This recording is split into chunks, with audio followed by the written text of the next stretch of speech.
Not only was Mars like Earth, it had a biosphere with an oxygen atmosphere. That's why Mars is red, because its surface is highly oxidized iron in the red, what's called hematite, making hematite like on Earth.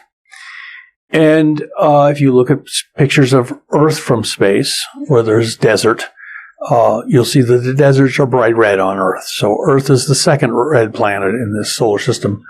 Keep watching to learn more. Book 4 in the new Thinking Aloud dialogue series is Charles T. Tart, 70 Years of Exploring Consciousness and Parapsychology, now available on Amazon. New Thinking Aloud is presented by the California Institute for Human Science, a fully accredited university offering distant learning graduate degrees that focus on mind, body, and spirit. The topics that we cover here. We are particularly excited to announce new degrees emphasizing parapsychology and the paranormal. Visit their website at cihs.edu. You can now download all 8 copies of the New Thinking Aloud magazine for free, or order beautiful printed copies. Go to newthinkingaloud.org.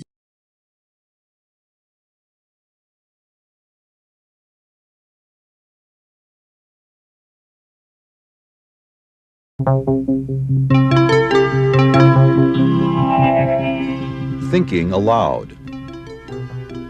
Conversations on the leading edge of knowledge and discovery with psychologist Jeffrey Mishlove.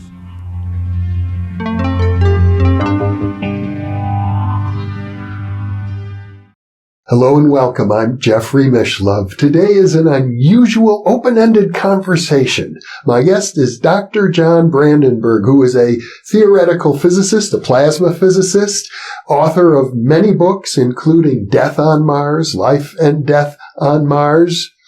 He is also the author of a series of novels called the Morningstar UFO Trilogy, written under the pen name of Victor Norgard. Yes. Welcome, John. It's a great pleasure and honor to be here, Jeffrey. It's a pleasure to be with you, and I know you're a man of many talents, so I thought we'd keep this as a very open-ended interview because it might just go in any direction. Well, wherever you want it to go. Let's start with your investigations of Mars. I think that's really fascinating. Okay, I want to give you a little bit of context. Mm-hmm. I am a plasma physicist. My goal was to help harness fusion energy back in 1975. So I arrived at Lawrence Livermore National Lab, ready and eager to begin my doctoral PhD studies and learn about plasma physics and help in the harnessing of fusion, which I believe we could do in the next 5 years, we harness fusion. And at the time, the oil embargo had just ended. It was a time of the great price increase in energy of all kinds, so this leading to stagflation. So I felt very much like I was answering my nation's need for new energy sources. Yeah, I remember people thought we would have fusion reactors before very long. Yes, we all did. And we did make substantial progress. But also, nothing occurs in a vacuum, especially fusion. And there apparently were forces at work that weren't as eager to get fusion energy as the rest of us were, especially myself. But I was at Livermore, and at one end of Livermore, they designed hydrogen bombs. And they also did the designing of the targets for laser fusion. I was doing magnetic fusion, which was more of a slow burn, like a natural gas flame in a magnetic field. Laser fusion was more like a miniature hydrogen bomb explosion and used that kind of physics. So I was there for 6.5 years.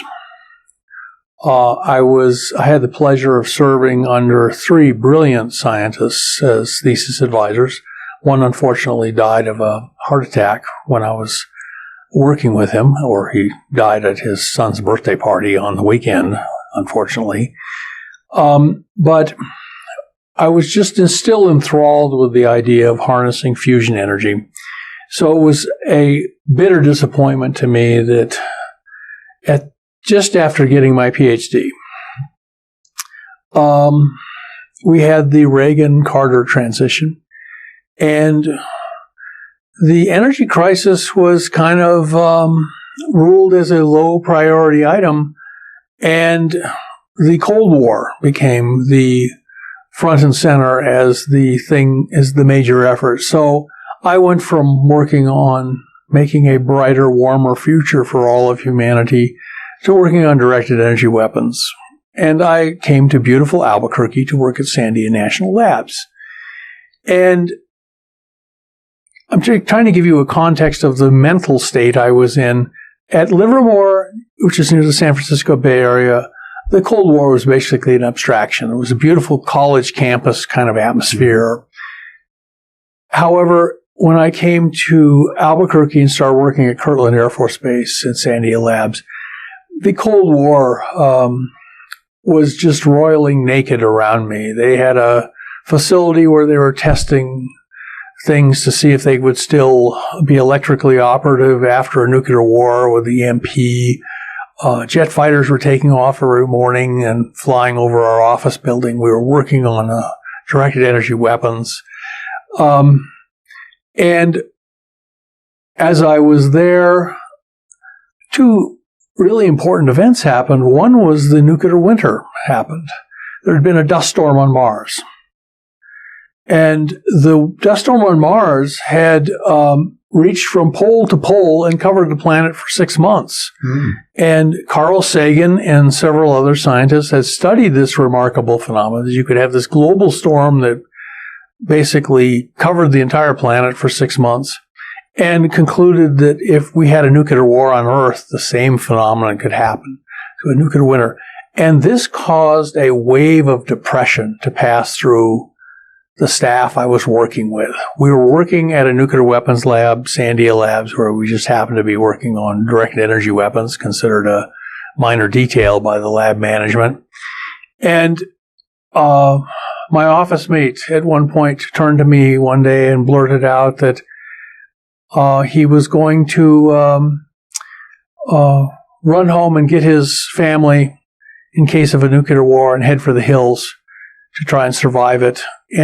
But now, because of the nuclear winter, this was like November of 1983, he, instead of trying to head for the hills, because it was assured that more people would die of starvation and cold after the initial nuclear war than would die from the fallout and the blasts. Mm-hmm. He said he was just going to climb up on the roof of his house and with a six-pack of beer and watch the whole thing go. And several other people had told me his was the most humorous response to this, but several other people had told me that the whole nuclear winter thing had put them into despair. Because prior to that, if I remember correctly, people thought we could survive a nuclear war. Yes, they did. There was sort of a belief that because we were used to the magic fire, it would not harm us. We were too smart to die in a nuclear war. And I myself had decided a long time ago I did not want to survive a nuclear war. So that was just my own way of dealing with it by denial. But then you could tell some kind of crisis occurred in November of 1983, and at my church, where a number of people from Sandia Labs and other defense contractors, we hastily formed a group called Peacemaking, and we were trying to think of how to end the Cold War. What could we possibly do to lessen its, because we could just feel the tension growing. And as it turns out, we found out later, there had been a major NATO exercise called Able Archer. And even though it was absolutely secret, we had come as close to a nuclear war with the Russians as we had during the Cuban Missile Crisis. And it was all classified. It was all secret. The Russians had become convinced that we were staging a Trojan horse NATO exercise. And so I was just so alarmed with the idea of nuclear war and the presence of the Cold War around me that when I kind of went on Christmas break, I couldn't really relax. I remember hearing the song, "O Little Town of Bethlehem,"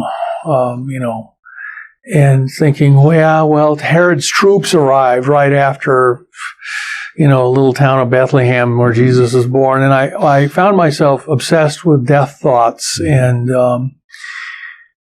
then on the day after Christmas, I saw coverage of this face on Mars that had been found in a place called Cydonia Mensa on Mars. And it was a PM magazine kind of special, always it's interesting, on the day after Christmas. And it showed that they had two very good pictures of this object at two different lighting conditions. And I was just astonished because I had expected when I heard about this that this was going to be a eggplant that looked like Richard Nixon or something like this, something. And my smile had vanished as soon as I saw the thing. And I remember putting my little daughter to bed with a bedtime story, and suddenly I found myself full of hope that perhaps a big discovery like this, that there had been a dead civilization on Mars, would end the Cold War. And the Russians and the United States, we would both go to Mars, not go to war. Instead of going to war, we would go to Mars together and investigate. And I was suddenly full of hope. I could see a mental pathway out of this kind of Mexican standoff we'd become involved in. And so I was determined that when I got back to work that I would track down whoever was doing this research and find out what was going on. When I got back to the lab after the Christmas break, after New Year's, I was quite startled to find out that nobody at work had ever heard of this. And in fact, some people said, "Brandenburg, you're making up stories again." And I'd already been acquired a reputation for being a tale-teller and storyteller. And fortunately, one other woman at the office complex where I worked, another woman physicist, she had seen it also and thought it was very interesting. So I tracked down the people who were involved in the research at Goddard Space Flight Center. And I hesitated getting more involved when I heard that they had been investigating this kind of as private individuals. Then I was contacted by a fellow named Dick Hoagland, who was organizing an independent Mars investigation team in Silicon Valley. We had a bunch of scientists, a bunch of engineers, and a bunch of computer companies that were willing to give resources, and we were going to investigate. And I hesitated for several days, thinking, "Oh dear, this could be a lot of trouble." And it was my first. I had started. The job at Sandia Labs working on directed energy weapons was my first job out of graduate school. And as usual, I had arrived as thinking I was the next Einstein and ruffled some feathers, especially, because the culture was different at Sandia Labs than it had been at Lawrence Livermore, which is more of a university environment, where Sandia Labs was run at the time by Bell Labs, who was very corporate. But as I became more aware of the evidence they had gathered, I suddenly decided, no, I'm going to help this investigation, because I just felt so much danger of nuclear war just by accident. It was as if I was psychically picking up what was going on in the classified world. And I felt that to not investigate something that could change history at such a crucial time in human history, when we could all blow each other up, and all we needed to do was look at the next planet, at the evidence, and have a whole new lease on life of our whole civilization, I thought, I must help this investigation so my daughter can grow up in a world free of the fear of nuclear weapons and nuclear war. So I became involved, and it was very exciting, because we we didn't have an internet, but we did have phone terminals, and we could kind of have this telephone conference. And it was all really exciting. The data tapes were obtained, were run by people in Silicon Valley, and verified that, yes, they showed the images that DePietro and Molinar had found. And it was all real. And not only that, there was a 5-sided pyramid 20 kilometers from the face that was clearly seen in the pictures. And I would show these pictures to my colleagues at work, and they were just astonished. And they said, well, it does look like it has civilization on Mars, after all. And I was also aware that this made the management at Sandia Labs a little nervous. But in any case, we pressed on. And I think we helped ease the chance of a nuclear war. We found that all of the work of DePietro and Molinar could be verified. I even ordered pictures from another site on Mars, sight unseen, because it was at a similar latitude, and we found out there was apparently a northern polar ocean on Mars, and the Cydonia Mensa was on the shoreline of that ocean. We looked for another site on the shoreline of the ocean halfway around the planet, ordered pictures of it, sight unseen, and found 2 faces at that site in what looked like urban ruins. So this is a place called Utopia, later named Galaxis Chaos. I love this name. As I understand, it's thought that at some ancient time, millions of years ago, Mars had an atmosphere similar to the Earth today. Yes. It was very simple. The simplest hypothesis was that Mars was Earth-like for most of its history. Apparently it had an ocean. It had evidence of large amounts of water flowing on its surface. Some of the craters were apparently lakes. It was very kind of bizarre and very science fiction-y. And that not only was Mars like Earth, it had a biosphere with an oxygen atmosphere. That's why Mars is red, because its surface is highly oxidized iron in the red, what's called hematite, making hematite like on Earth. And if you look at pictures of Earth from space, where there's desert, you'll see that the deserts are bright red on Earth. So Earth is the second red planet in this solar system. Of course, we have oceans and clouds. But we finally went to a conference being held in Colorado, the Case for Mars 2, and presented our results. And the Russians had a propaganda magazine called Soviet Life. And they suddenly, a month after we presented our work at Colorado, the Russians published their propaganda sheet talking about the face on Mars. So the Russians had seen it. And we had showed both governments, the United States government and the Russian government, the most terrifying sight imaginable.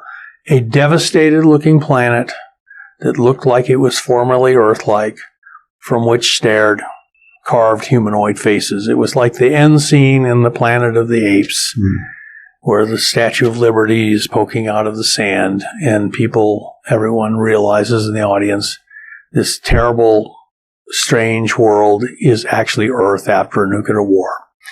So I felt that we had helped. Now, what's fascinating is that this was all kind of attacked and poo-pooed by the usual response that I heard for a long time is that it was just an accident of light and shadows, and seen from a different angle wouldn't look like a face at all. That's right. But we had 2 pictures. In fact, we finally found pictures of it illuminated at morning. You could tell it was symmetrical, even though the pictures were not didn't show as much detail. So we did our job right. And this led, I think, to, in both the Kremlin and the White House, new thoughts, a recognition that there was no safety net for the human race, that if we had a nuclear war, Earth was going to look like Mars with the Sphinx and the pyramids staring up into space. So I think we did it. And now we have actually found out subsequently from sources, especially those involved in remote viewing, that the U.S. government had a highly classified parallel investigation to our investigation, investigating the possibility of a dead civilization on Mars. They were using remote viewing, and it was multidisciplinary. They had other aspects too, and including precision photo interpretation. So it was very validating to discover that the U.S. government, while publicly poo-pooing the idea that this could be the remains of a dead civilization, was actually conducting a very resource-intensive investigation itself at the same time. I understand at one time, I remember meeting Richard Hoagland, and he was campaigning to get the U.S. government to send a Mars probe right there to the Cydonia site, but they refused. The astronomers at NASA apparently poo-pooed the idea and said there's so many places of much greater interest.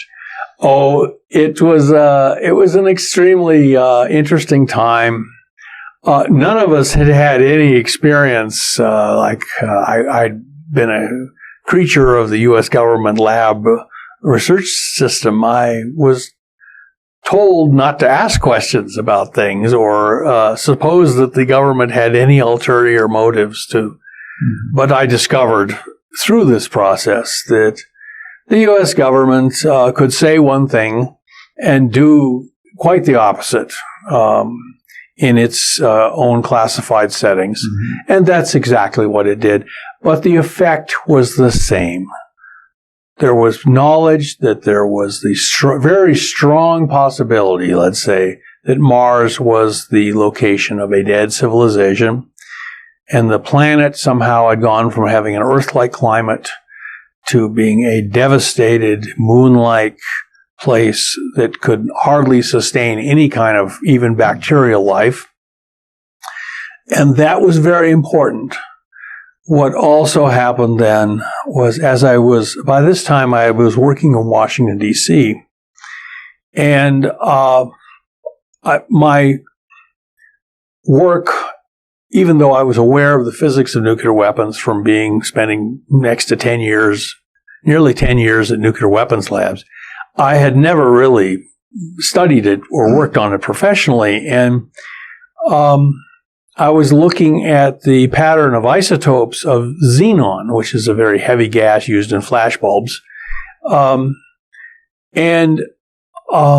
Someone I'd mentioned, I was standing in line to a Xerox machine, which is what everybody did in those days, and at Sandia Labs. And one of the, I was mentioning to one of the people in the line next to me that Mars had this very unusual pattern of isotopes. It had a very strong peak of xenon-129. On Earth, xenon-129, an isotope, a stable isotope, and xenon-132 are almost exactly equal. But on Mars, there was 2.5 times more xenon-129. This was different from any other planet. It was different from the solar wind. It was different from the moon rocks. It was different even from Jupiter.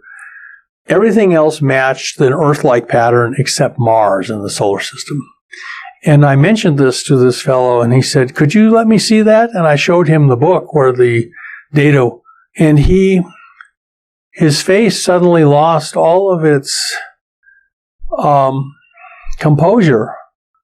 And he said, "Someone nuked them." And I was stunned at this. At Sandia Labs, by the way, they did have a department at the time that monitored the atmosphere for signs of nuclear activity, nuclear tests. And apparently he was part of that group that monitored the atmosphere. And he basically was telling me there was nuclear weapons signature in the Martian atmosphere. I was quite astonished. I didn't know what to think since I knew very little about the details of that. So I basically confided this with some other members of the investigation, and we did not talk about it simply because I didn't understand it. Neither did anyone else.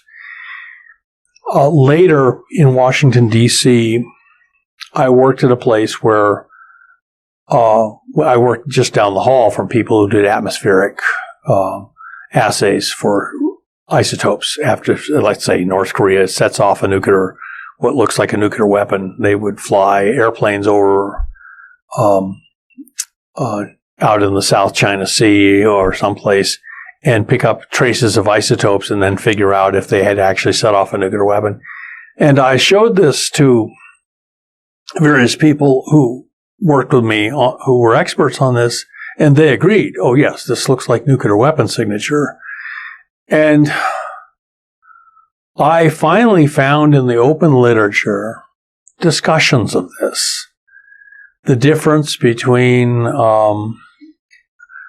xenon from just a nuclear reactor, slow neutrons, and xenons, atoms from a very fast, intense, high-energy neutron event, like a hydrogen bomb explosion. They're quite different. And forensics can be done on this. So when I finally identified this and found sources in the open literature, I informed, by that point we were aware that the U.S. government had an investigation of Mars going. And so we informed them through channels that we had found nuclear weapon signature in the Martian atmosphere, massive nuclear weapon signature. And I understand we're talking maybe thousands of nuclear bombs. Yeah, so the equivalent of almost all the nuclear weapons on Earth detonated at once on Mars. And so we informed the Pentagon that we had found this. And they sent somebody to receive our data. And we gave him a briefing. And he took careful notes and looked very serious, and then he left. And 6 months later, they sent back word basically saying, why don't you go publish this? Which was quite astonishing to us. In other words, they wanted this to come out. Mm-hmm. They had decided this was not classified. They wanted apparently, the presence of nuclear weapons signature in the Martian atmosphere means there are two independent lines of evidence to suggest intelligent activity on Mars. One was the ruins of what looked like massive archaeology. The other was this nuclear pattern of nuclear weapons residues in the atmosphere. And it looked like someone had targeted what appeared to be a rather primitive civilization on Mars that made massive monuments with nuclear weapons, dropped from space because the hotspots for nuclear activity in thorium and potassium, there were no craters at the hotspots. Apparently, whatever had happened had been an airburst. It happened in midair. Thousands of, a million megatons going off. A bomb as big as a hydrogen bomb as big as the Empire State Building. Two of them dropped onto Mars at two different sites and going off apparently 20 miles up in the atmosphere had destroyed Mars. And it completely destroyed the biosphere that had existed there. Someone wanted Mars to be killed and to never be able to rise again. And the problem I had with this was how to tell people this. And I myself began to fall into what I recognized as signs of a clinical depression. Start having nuclear weapons nightmares, which I hadn't had since I was a child. And so not knowing what to do, and I'm just an Episcopalian. I consider myself religious. I think a lot of young people today don't remember, of course, what it was like when I was a child. We were taught taught, if there's a nuclear explosion, put your head down under your desk. Yes. Things My like father that. built a fallout shelter in our home. Yeah, people were afraid of nuclear war. We grew up with that fear. Absolutely, we did. Yeah. And no place was it more acute than when I was working at Sandia Labs, and this is what stimulated me to join this Mars investigation. And so I decided to write a book. I decided to focus on cosmic good. So I wrote a book called Cosmic Jesus. I'm very fond of the title, and it was about getting I spent in my early 20s. I was a Christian fundamentalist because my parents had joined a Christian fundamentalist. So they'd been Presbyterians, and they joined the fundamentalist church, and I was their loyal firstborn. And so I joined them, and it was all a mad adventure. But I did learn a lot about the Bible, I will say. Imagine just receiving your draft card, and you're a low draft number, and have to go up for your physical, and you're A1, and then finding out that the world is going to end, and any day now, and the 4 horsemen of the apocalypse are going to ride. And as I told one person in my church, I said, not only are the 4 horsemen going to ride soon, they're going to ride right over me because I'm going to be in the army. But anyway, so I found that if you study the Bible in Greek, the word that is translated as world often in the New Testament is the word cosmos. So when Jesus says to the people, go out into all the cosmos and preach the gospel to every creature, he means the whole universe, not just Earth. They had a perfectly good word for Earth, G, which is where we get geology. And so I focused myself on something positive, that the human race and Jesus and everything was all belonged in the cosmos, and everything was going to be okay. There, I focused myself on that kind of idea. Then I decided to write my book, Death on Mars.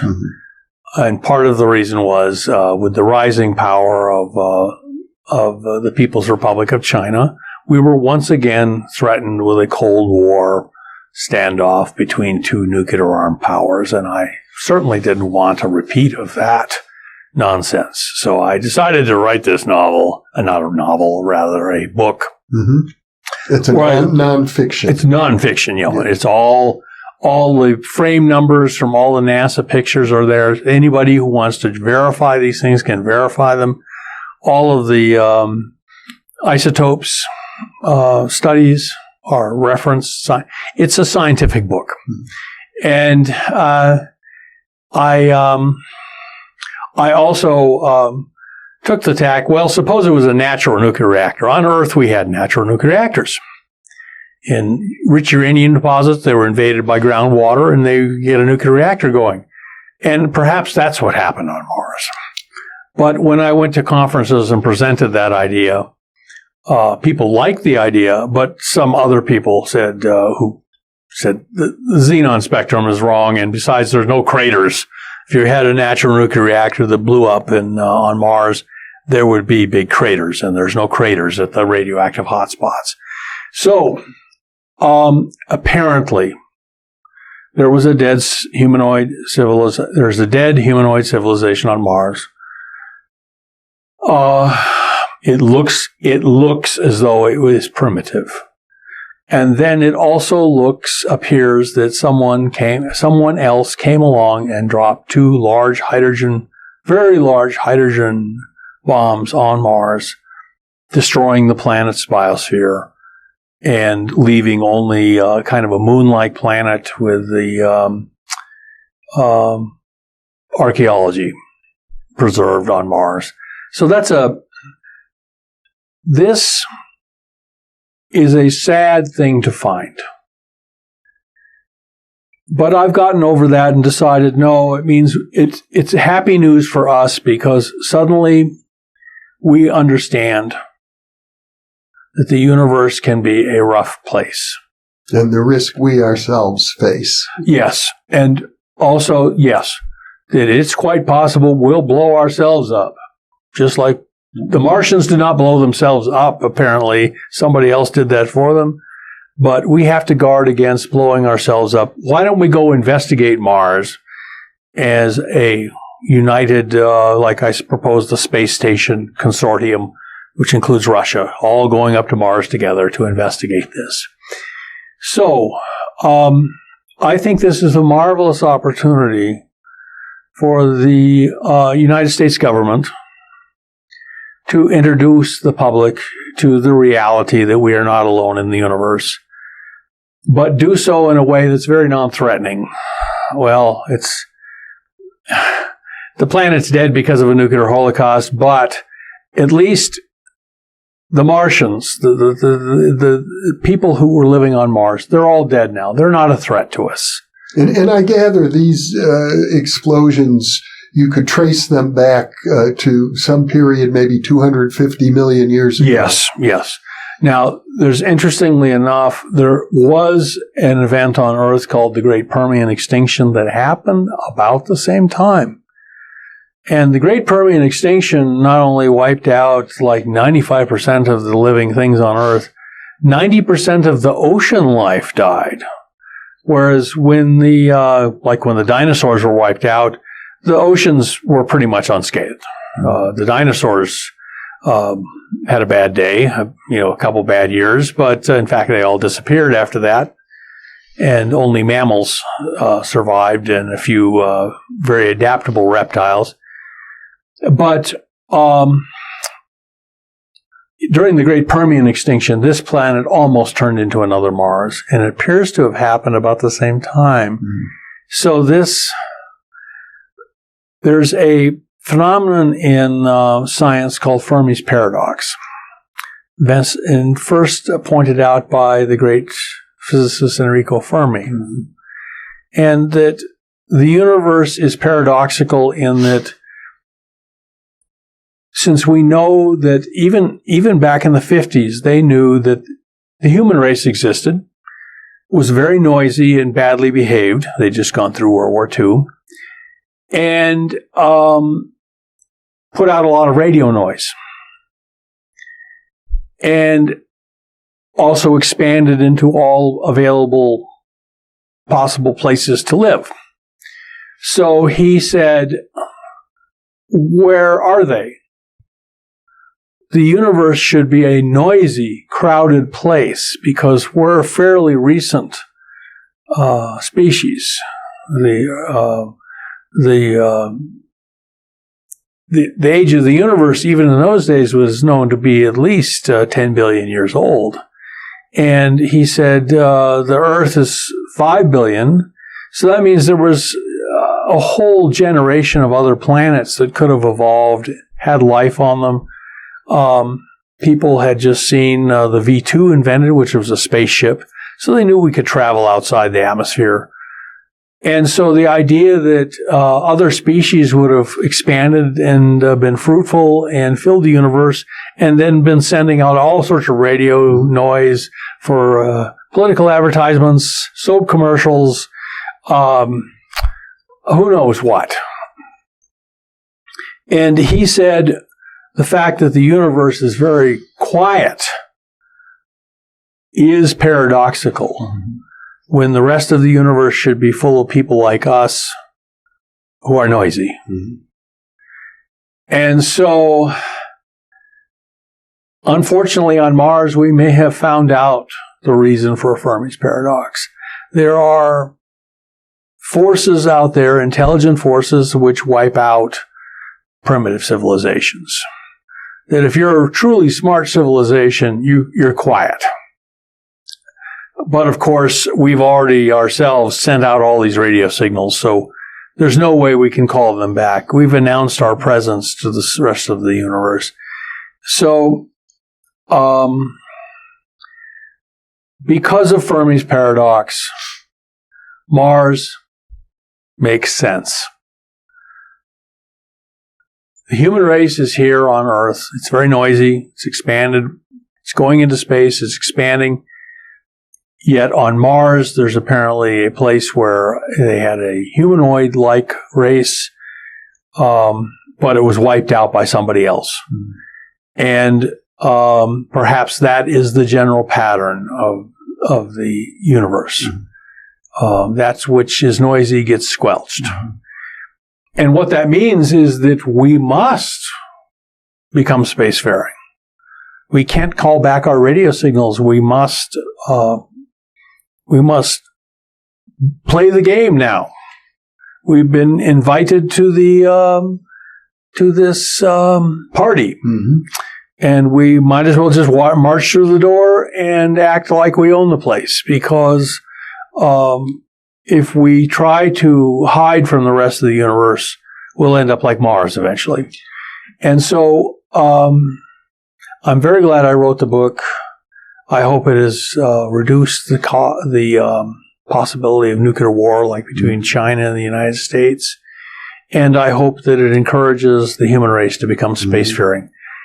And on Mars, the U.S. government has the opportunity to introduce the public into the fact that we are not alone in the universe. But the faces depicted on the carvings on Mars look rather human. These people didn't have bug eyes or fangs or antenna. They look pretty much like human beings. So that the human race is a natural thing in the cosmos. We're not alone. And the people we found on Mars are not a threat to us. We are right now not really in a threatened state. And that's very important. Somebody told me once that the U.S. government feels like it's in the situation of being pilot and co-pilot of an airliner, and one of its engines has quit. And it doesn't want to tell the passengers that one of the engines has quit, that we are in possible great danger. Because they don't need to know. It's not going to help the pilot and co-pilot get the plane onto the ground where it can be repaired. So they basically keep quiet about it. Now we can say, oh, one of our engines has quit, but we've got to restart it again. We're fine. And we have to land just to investigate what happened. So I think this could lead to a new space age and to the human race becoming spacefaring, and that this can have a happy ending for the human race. To me, the happy ending for the human race is the future looks like Star Trek.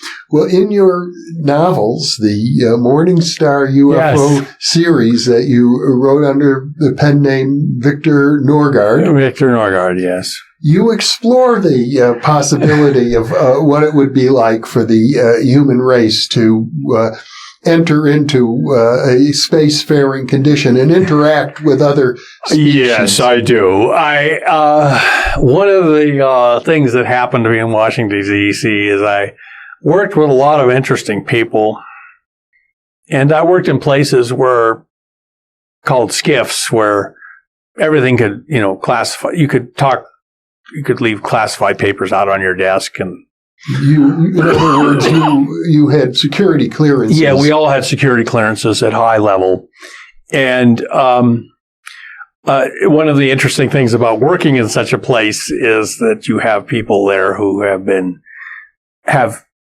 security special access to a lot of interesting information.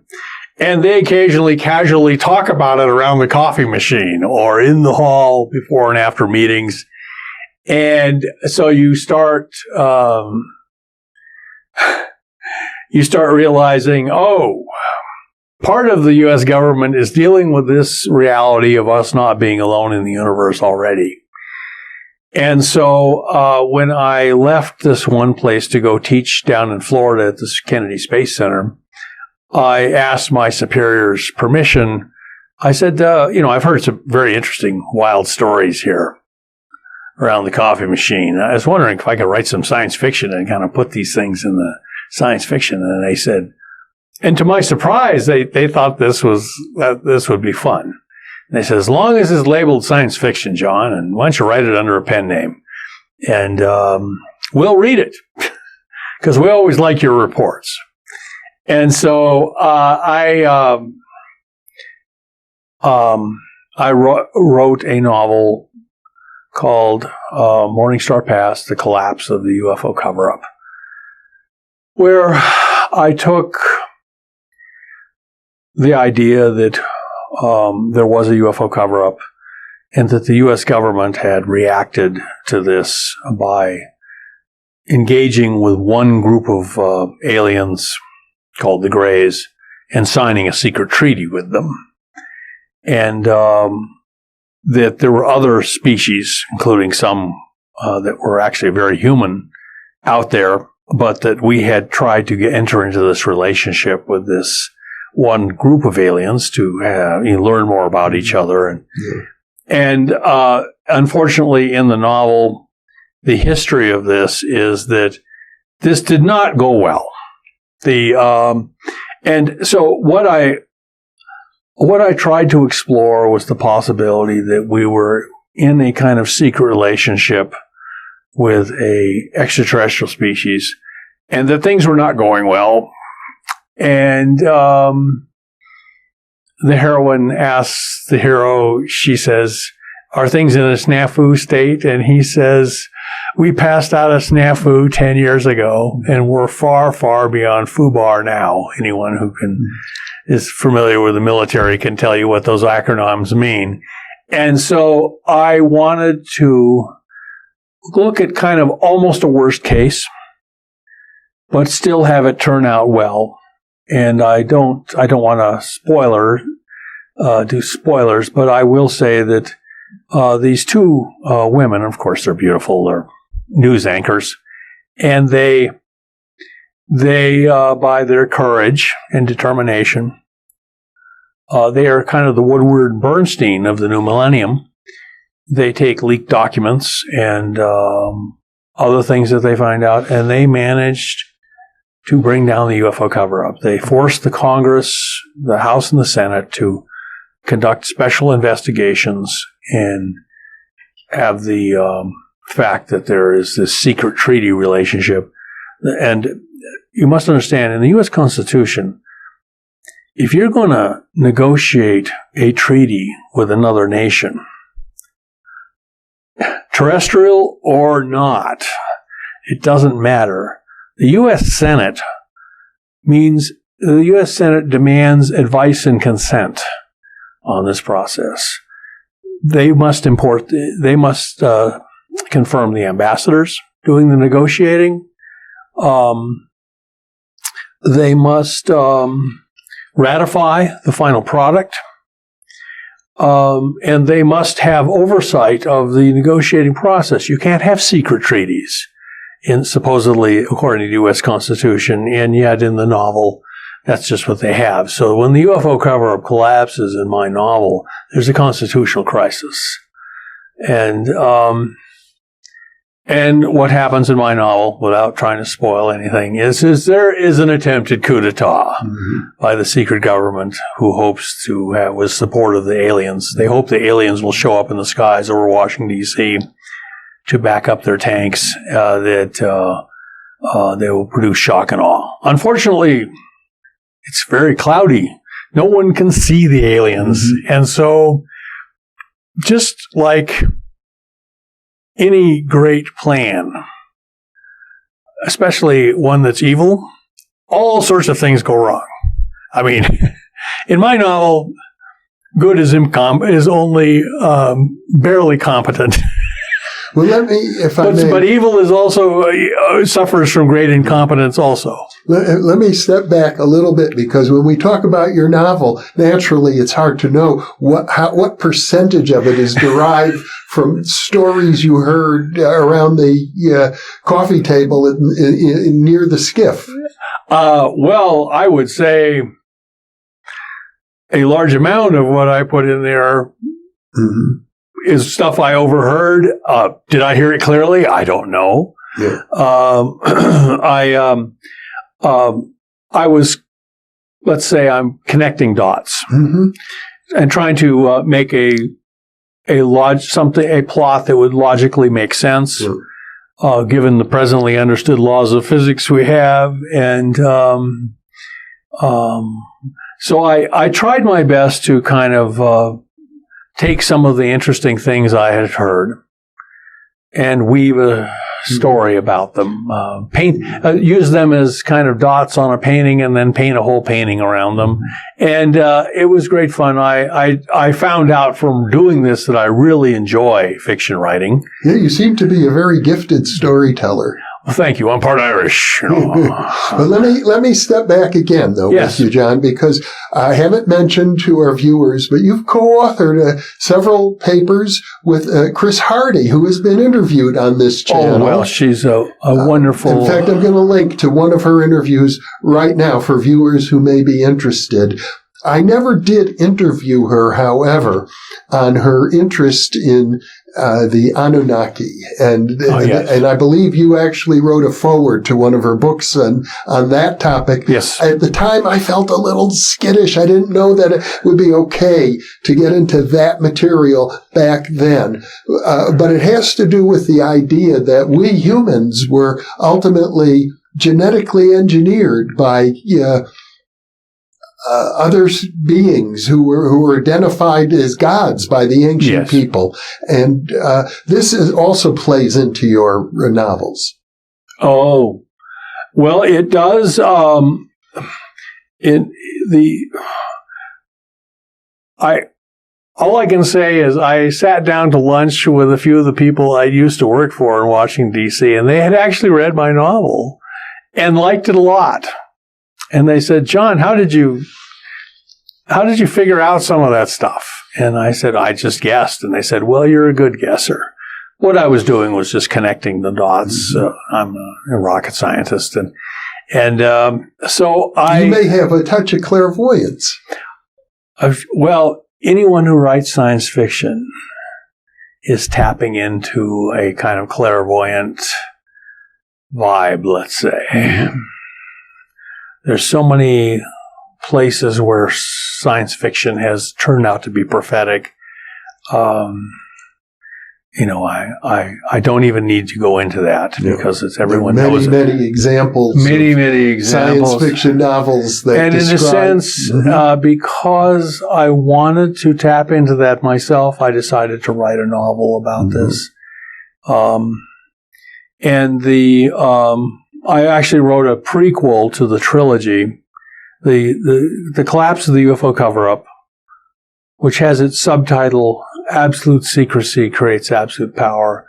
And I became very aware of the very corrosive effect of absolute secrecy on people and organizations. Maybe these things have changed for the better. I don't know. It's been a long time since I've been in Washington, D.C. But I also wrote a novel called about a big asteroid, and what they euphemistically refer to in the book as an asteroid encounter. In the book, that book is somewhat more lighthearted. It's both. I tend to write kind of dark comedies. Let's say Morningstar Pass is quite dark in parts. The asteroid 20-2012 Sepulveda, which is about the accidental discovery of an asteroid by a Mexican-American astronomer named Alicia Sepulveda. She notices a little streak in a picture of a galaxy she's observing, and discovers it's a new asteroid and names it after her family, of course. And the Air Force takes the numbers that she very carefully worked out for its orbit and put it in their computer and discover, bingo, it will hit the Earth in a year. And it's a large asteroid. It's as big as the one that wiped out the dinosaurs. So this plunges the Earth into a secret crisis because the governments keep the knowledge of the asteroid a secret as long as they can to prevent the public from panicking. What happens, though, is the governments themselves panic. and began to behave rather irrationally. And but it's, as I said, it's more of a lighter comedy. For one thing, the protagonist, the antagonist is a big rock. but since you're a scientist yes. as well as a novelist, I have to assume that when you put these novels together, you're really playing with possible scenarios. I am, because I looked at some of the publicly discussed methods for dealing with large asteroids on a collision course with Earth and decided they were inadequate. So in the novel, they have to try like 5 different things. Finally, the first 4 things they try do not work. And they are finally in a nearly panic state themselves, the scientists, because they have to basically make up an experiment and test it on this asteroid as it's on a collision course with Earth. But since it's a prequel, the spoiler is that they do stop the asteroid. They break it up near Earth, so it ends up over L.A., showering L.A. with big chunks of rock, which then have to be taken out by Patriot missiles and laser-guided cannon shells and things like this. And one of the humorous aspects is that the same two women are the same two women are in this novel, and their boss keeps asking them if they want to buy gold, because by that time everybody knows the asteroid is coming and the price of gold is getting higher and higher. And they said, well, since we're here in L.A., at ground zero, we're not really interested in what the price of gold is. And they the day after, when the asteroid has been stopped and there's not a pane of window glass left in Los Angeles, but the world and everything else has survived, and they're talking to their boss, and he sounds rather glum, and they said, his name is Manfred, and they call him Manny, and they say, Manny, you sound so sad. The world has been saved. And he says, the price of gold is tanked. I've just lost $200,000. And things like that actually happen. People bet on disasters, and then the disasters are, taken care of, and people then lose money because they invested in gold or silver or something like this that tanks. Yeah.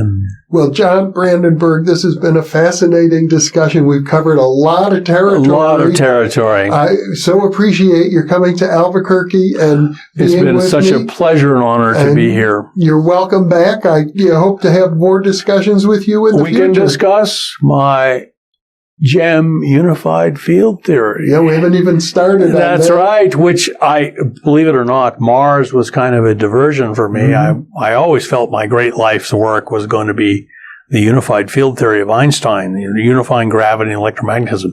He didn't believe in quantum mechanics, but I do. Mm-hmm. So anyway, we can talk about that some other time. I look forward to having that conversation in the future. Great. I so much look forward to it. Thank you so much for having me. Thank you for being with me, and thank you for being with us.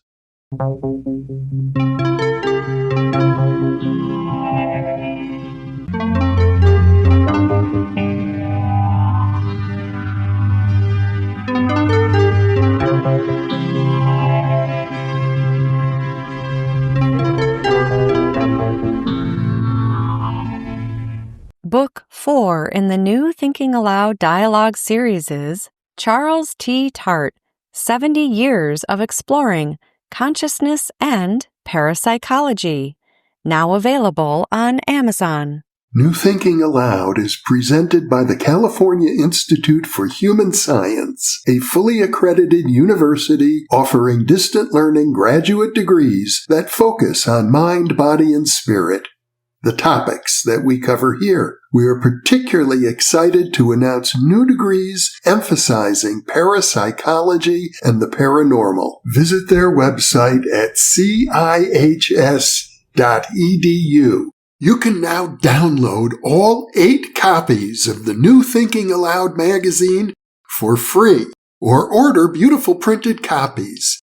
Go to newthinkingaloud.org.